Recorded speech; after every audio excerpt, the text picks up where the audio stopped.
السلام علیکم ورحمۃ اللہ وبرکاتہ۔ میرے دوستو، آج میں آپ کو بہت ہی پیاری باتیں سنانے جا رہا ہوں، وہ سماعت کریں۔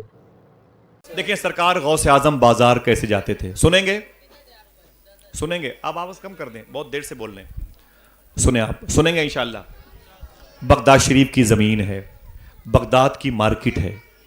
ایک یہودی جسے قرآن میں اسلام کا دشمن کہا جاتا ہے، وہ یہودی بازار بغداد میں ہے، ایک گھوڑا بیچنے کے لیے آیا ہوا ہے۔ کیا بیچنے؟ مجھے بولے، گھوڑا بیچنے کے لیے آیا ہے۔ اس نے گھوڑے کی قیمت لگا رکھی 5,000 روپے۔ یہ گھوڑا 5,000 روپے کا، کتنے کا؟ میرا گھوڑا 5,000 روپے کا۔ وہ قیمت لگائے ہوئے ہے، بازار بغداد میں چیخ رہا ہے، لیکن کسی نے اس کے گھوڑے کو خریدا نہیں۔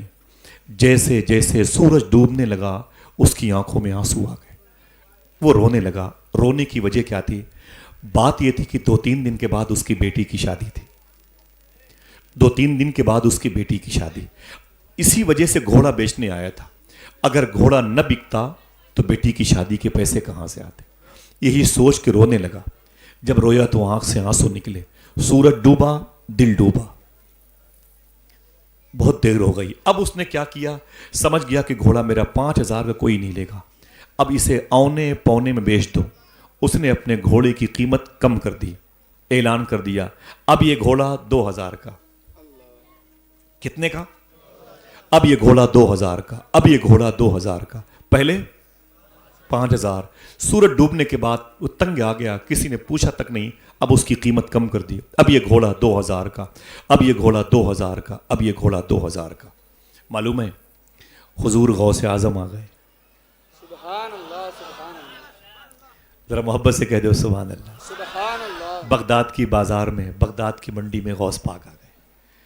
آپ ٹہلتے ٹہلتے گھوڑے والے کے پاس گئے۔ گھوڑا بیچنے والا یہودی تھا، اسرائیلی، جو فلسطین کے لوگوں پہ زمین تنگ کیے ہوئے ہیں، یہ عقیدہ تھا۔ وہ یہودی گھوڑے کو بیچنے والا، غوث پاک سرکار سامنے آئے تو ادب سے کھڑا ہو گیا، جانتا تھا غوث پاک کو۔ حضور غوث پاک فرماتے کیا کر رہے ہو؟ اس نے کہا کہ شیخی یہ گھوڑا بیچ رہا ہوں۔ کہا گھوڑا کیوں بیچ رہے ہو؟ تو رونے لگا۔ اس نے کہا 2 دن کے بعد میری بیٹی کی شادی ہے، گھوڑا نہیں بکے گا تو بیٹی کی شادی کے پیسے کہاں سے آئیں گے؟ سرکار غوث پاک فرماتے کتنی قیمت ہے اس کی؟ اس نے کہا حضور دن میں تو قیمت 5,000 لگی تھی، لیکن کسی نے اسے خریدا نہیں، اب میں نے اس کی قیمت 2,000 کر دی ہے، اونے پونے بک جائے، بیٹی کی شادی کا معاملہ ہے۔ خدا کی قسم حضور غوث اعظم سرکار نے اپنی جیب سے 5,000 روپے نکالے۔ سبحان اللہ، سبحان اللہ۔ پھر سے بولیے، سنیے گا غور سے۔ حضور غوث اعظم سرکار نے اپنی جیب سے 5,000 روپے نکالے، نکال کر کے گھوڑے بیچنے والے کو دیا، کہا اسے رکھ لے۔ اس نے کہا شیخ میں نے گھوڑے کی قیمت اس وقت 2,000 رکھی، آپ مجھے 3,000 روپے زیادہ کیوں دے رہے ہیں؟ حضور غوث اعظم سرکار نے ایک بات کہی، بات کو جیسے اس یہودی نے سنا، گھوڑے کی لگام چھوڑ کے غوث پاک کے قدم پہ گر پڑا اور قدم چوم کے بولا شیخی جتنی جلد ہو سکے مجھے کلمہ پڑھا کے مسلمان بنا، سبحان اللہ، سبحان اللہ۔ جتنی جلد ہو سکے مجھے دین دے دیجیے، اپنے دادا کا عشق مجھے عطا فرمائے۔ حضور غوث اعظم نے اسے 5,000 روپے دیے۔ اس نے کہا شیخی 2,000 کی قیمت والا گھوڑا آپ مجھے 3,000 روپے زیادہ کیوں دے رہے ہیں؟ تو غوث پاک سرکار نے جملہ ارشاد فرمایا، میرے آقا فرماتے بات یہ ہے میرے دادا مدینے والے آقا نے ارشاد فرمایا، سمجھ کے بولیے گا، میرے دادا مدینے والے آقا نے ارشاد فرمایا جب کسی سے کوئی چیز خریدو تو اس کی مجبوری کبھی نہ خریدنا، سبحان اللہ، بے شک۔ اس کی مجبوری کبھی نہ خریدنا۔ اس وقت 5,000 کا گھوڑا 2,000 میں بیچنا یہ تیری مجبوری ہے، اور مدینے والے آقا نے فرمایا کسی کی مجبوری نہ خریدنا، تو میں نے تیرا گھوڑا خریدا ہے، تیری مجبوری نہیں خریدی ہے۔ آئے اتنا سنا تو غوث پاک کے قدم پہ گرا، کلمہ پڑھ کے اس نے اسلام قبول کر لیا۔ یہ غوث پاک ہیں اور یہ ہم۔ نہ نہ نہ بیٹے، ارے بیٹے بیٹھ جاؤ، بیٹھ جاؤ، بچیوں کو مارنا نہیں، بیٹے بیٹھ جاؤ، بیٹھ جاؤ، بیٹھ جاؤ۔ ماؤں سے گزارش ہے کہ اپنے بچوں کو اپنے پاس لے لیں، آرام سے آرام سے، ذرا ہاتھوں کو اٹھا کے بولیں لبیک یا غوث اعظم۔ بہنوں سے گزارش ہے کہ بچوں کو اپنے پاس رکھیں، بچیوں کو مارنا نہیں چاہیے، ذرا محبت سے کہہ دو سبحان اللہ۔ ظاہر سی بات ہے کہ جن کے قریب بچے کھیلیں گے ان کو سنائی نہیں دے گا تو تکلیف ہوگی نا، اس تکلیف کے لیے میں معذرت چاہتا ہوں۔ حضور غوث اعظم سرکار کا یہ عمل تھا، اور ہمارا کیا عمل ہے؟ ہم بھی بیوی سے کہہ کے ایک جھولا لے کے بازار جاتے ہیں سبزی لانے کے لیے, 100 روپے لے کے نکلے نا, تو ابھی 6 بجے ہیں, ابھی سورج ڈوبنے میں 1 گھنٹہ باقی ہے, ابھی تو بھنڈی کا ریٹ جو ہے 30 روپے میں چل رہا. ایسا کرو نا یار, 7:30 بجے چلیں گے تو 20 ہو جائے گا, صحیح ہے کہ نہیں؟ ابھی تو لوکی جو 20 روپے والی ہے نا, ابھی 20 کی ملے گی. ذرا سا 1 گھنٹہ رک جاؤ تو 20 والی لوکی 10 میں ملے گی. اس کو تو لامحالہ دینا ہی پڑے گا. یہ ہے اس کی مجبوری جو ہم خریدنے کے لیے 1 گھنٹہ کسی چائے کی دکان پر 2 3 کپ چائے پی ڈالتے ہیں. وہی پیسہ جو لوکی والے کو دینا تھا وہ چائے والے کو دے دیتے ہیں. پلس اس کے علاوہ بیٹھ کے ہوٹلوں میں دوسروں کی برائیاں کرتے ہیں, غیبت کرتے ہیں, گالیاں حسد برائی کرتے ہیں, اور پھر اس کے بعد کوئی نیکی تو ہے ہی نہیں ہمارے پاس. کوئی اچھی بات کسی سے بتانے کے لیے ہوٹل ہم جاتے ہی نہیں. سمجھ رہے ہیں؟ کوئی غریب ملا تو اس کی غریبی کا مذاق اڑایا, کسی کی بیماری کی خبر ملی تو اس کی بیماری کا مذاق اڑایا, کسی ایک پیر کے معذور انسان کو دیکھا تو اس کو لنگڑا کہہ کے پکارنے لگے, کسی کی آنکھ میں روشنی کم دیکھی تو اسے اندھا کہہ کے پکارنے لگے. یہی کرتے رہتے ہیں ہم لوگ. سمجھ رہے ہیں؟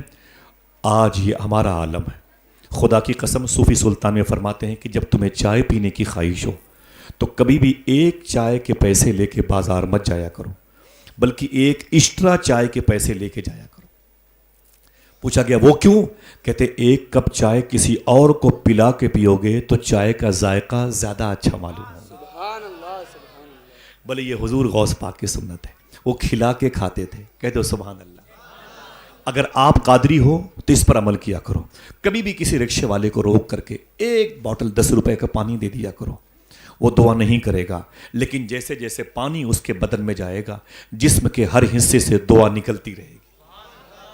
صحیح ہے کہ نہیں؟ کیا خالی مرغا کھانے میں قادری ہیں, بریانی کھانے میں قادری ہیں؟ ماں بہنیں بھی بہت غوث پاک کا چراغ جلاتی ہیں. چراغ جلانے میں قادریہ ہونا میری بہن کوئی بڑے کمال کی بات نہیں ہے. قادریہ ہونا اس لیے کمال کی بات ہے, تیرے دروازے پر کوئی کتا ہو تو بھوکا نہ سوئے, 1 روٹی کا ٹکڑا اسے دے دینا. گھر میں گوشت بنے تو 1 بوٹی تھوڑا سا سالن کسی پڑوس کے غریب انسان کو دے دینا. یہ حضور غوث پاک کی سنت ہے. ذرا ہاتھوں کو اٹھا کے پھر سے بولیں لبیک یا غوث اعظم. تو جو ہم بازاروں میں جاتے ہیں اگر وہی عمل غوث پاک والا کریں تو اس سے فائدہ ہوگا کہ نقصان؟ اونچی بولو. اب ہم سوچیں یار یہ تو نقصان ہوگا بھائی, 20 کی جگہ ہم کو 30 دینا پڑ رہا ہے. اگر اللہ کے نام پہ 10 روپے زیادہ دو گے تو اللہ اس کے رسول کا فیصلہ ہے 1 کے بدلے 10. عقیدہ ہے آپ کا؟ 1 کے بدلے, اونچی بولے 1 کے بدلے. یہ ہولی اور دیوالی میں رہتی ہے اسکیم, بگ بازار میں 30% چھوٹ چل رہی ہے, اور عید اور دیوالی کے بعد پوسٹر اتر جاتا ہے, اور یہ اسکیم صبح قیامت تک چل رہی ہے. سبحان اللہ. 1 کے بدلے, اونچی بولو, 1 کپ چائے پلاؤ گے تو کتنے کا انتظام ہوگا؟ 10 چائے کا. سمجھ گئے؟ رابعہ بصری کے گھر میں 2 مہمان آ گئے. بولے مما, فرمایا کیا بات ہے؟ کہا بھوک لگی ہے. ڈلیا اٹھا کے دیکھا 2 روٹی تھی. کتنی؟ 2 روٹی تھی. کہا اس میں 2 روٹی ہے. بولے بس بس بس, 1 مجھے دے دو 1 میرے بھائی کو دے دو, بڑی بھوک لگی مما مما. تو رابعہ فرماتی ہیں بیٹھو. وہ دونوں مہمان بیٹھ گئے. دروازے پر دستک ہوئی, ایک فقیر آیا. رابعہ اللہ کے نام پہ کچھ دے دو, بھوک لگی ہے. رابعہ بصری نے دونوں روٹیاں اٹھا کے اسے دے دی.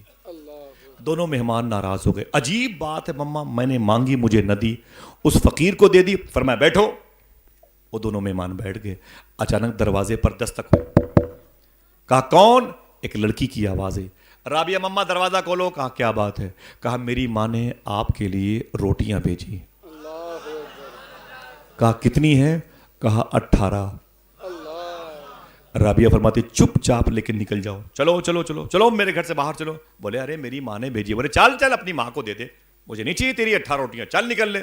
مہمان پریشان, عجیب مما روٹیاں لیتی تو میری بھی کام آ جاتی. بھوک لگی ہے تو 2 تھی اسے بھی دے دیا, 18 ہی واپس کر دیا. کیسی ہے میری ماں رابعہ. تھوڑی دیر کے بعد پھر وہی لڑکی آئی ہے. کہا رابعہ مما. کہا کیا بات ہے؟ کہا دروازہ کھولو. کہا کیا بات ہے؟ کہا روٹیاں لائی ہوں. کہا کتنی ہے؟ کہا 20. کہا لاؤ میری ہو سکتی ہیں. مہمانوں نے کہا اس سے پہلے 18 واپس کر دی, اب 20 کیوں لے لیا؟ رابعہ فرماتی میں 18 کیوں لیتی؟ اللہ اس کے رسول کا قانون ہے 1 کے بدلے 10, 2 کے بدلے. سبحان اللہ سبحان اللہ. سمجھ رہے ہیں آپ کا نقصان ہوگا. اگر کسی لوکی بیچنے والے کو 5 روپے زیادہ دے دیا تو نقصان ہوگا. یہ کس نے بتا دیا آپ سے؟ یہ کہاں کی تھیوری ہے؟ حضور غوث اعظم رضی اللہ تعالیٰ عنہ بازار بغداد میں غربا اور مساکین کی خدمت کرنے جایا کرتے تھے، اور ہم پیسے بچانے کے لیے جاتے ہیں. ذرا ہاتھوں کو اٹھا کے پھر سے بولیں لبیک یا غوث اعظم. غوث پاک نے غریبوں کی مدد کیسے کی؟ اگر یہ تھیوری یاد رہے گی تو کام آئیں گے انشاءاللہ. کہہ دیں انشاءاللہ. پھر سے بولیں ہاتھوں کو اٹھا کے لبیک یا غوث اعظم، لبیک یا غوث اعظم. آپ پیچھے مڑ کے دیکھیں، بیچاروں کو جگہ نہیں ملی میرے بھائیوں کو. اللہ ان کی حاضری قبول فرما لے. جو میرے بھائی کھڑے ہیں وہ بھی اپنے ہاتھوں کو اٹھا کے بولیں لبیک یا غوث اعظم. اللہ سب کے ماں باپ کی مغفرت فرمائے. ہم 2 روپے کسی غریب کو دیتے نہیں، اسی لیے نفرت پیدا ہو گئی. ہندو مسلمان مارو کاٹو، عجیب بات ہے. نفرت پیدا ہوئی ہے، ہمارے اندر سے محبت نکل گئی. غوث پاک کتنی محبت